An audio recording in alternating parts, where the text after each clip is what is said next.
Ерөнхий боловсролын 18 дугаар сургуульд 1330 сурагч ерөнхий боловсрол эзэмшдэг.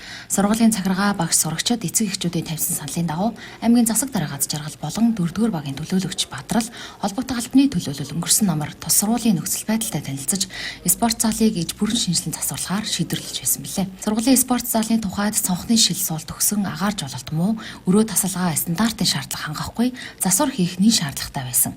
Тэгвэл засварын ажил дуусч эрэгтэй эмэгтэй хувцас салхи өрөө агаар жололт бие засах өрөө дүүш багш эмчийн өрөөнүүд сангийн засвар цонхыг иж бүрэн шинжиллээ. Мөн Япон улсын өвсний үндэс хөтөлбөрийн боцолтгүй тусламжаар 18 дугаар сургуулийн дээврийг засварлахаар гүйцэтгэгч компани шалгараад байна.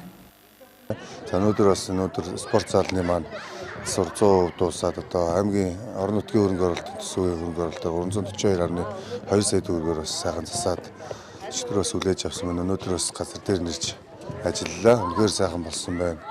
Тэгээ одоо 18 дугаар сургуулийн хуучин дарахны хүүхэд багчууд маань бас ийм сайхан тоглог орчинд бас сурч боловсрох орчин нөхцөл маань бүрдэж байна. Тэгээд одоо эрэгтэй эмэгтэй хувцас салхи өрөөнүүдийг бид нэр бас орчин үеийн стандарт шаардлагад нийцсэн бас асуурласан байж байгаа. Мөн багш нарын өрөөг асуурласан байж байна. За мөн агааржуулалтын систем за ийм ажлуудыг хийсэн байна.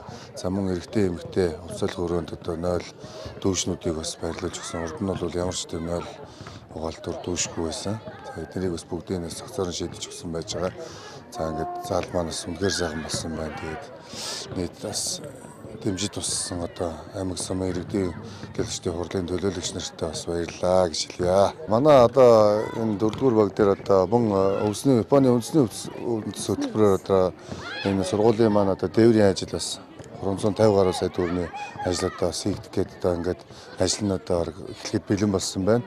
Компани шалгарсан байж байна. За ингээд сургууль маань одоо тэр ажил маань хийгдчихвэл дээврээс одоо усгойч асуудал маань одоо багасна.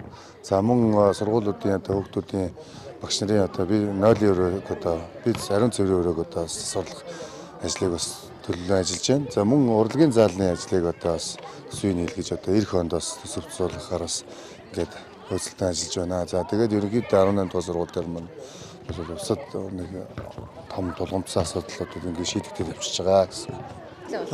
Гоё наа. Тэгээд энэ зааланд хичээл орох гэж 2-3 сар хүлээсэн. Тэгээд гоё юм. Эрэгтэй хувцас салхи өрөөнд ямар ч юу байхгүй байсан. 0 тэгээд сандал мандал нэг ховрдол байсан л та. Өвөл нэлийн хэцүү байсан. Хүүтэн. Тэгээд одоо гоё л болсон. За би жудаа бүхий спортоор хичээлдэг. Би хичээлээд одоо 3-4 сар болж байна. Тэгээд сая жижигцүү сам жудогийн аймгийн аврагт оролцоод тэгээд чөлөөт 4-р сургуулийн нэрмжит чөлөөтийн бас тэмцээнд оролцсон. Шинэ заалны тухайд бол аюул сэтгэл ханамжтай байгаа. Тийм орж ирээд амар гайхаад бас баярлсан. Эмэгтэй хувцас салхи өрөө бол ингээд хөлрөөд орж ирсэн байхад бол нэг цонх нэгээд бөхчмдөө тэгээд цонх нэхэр нэг хатгаавчдаг байсан. Тэгээд дээрэс нь 0 орох морох гэдэг асуудал амар хэцүү байсан. Багш оруулдаг байсан болохоор тэгээд одоо 0-т олцсон болохоор айгүй гоё.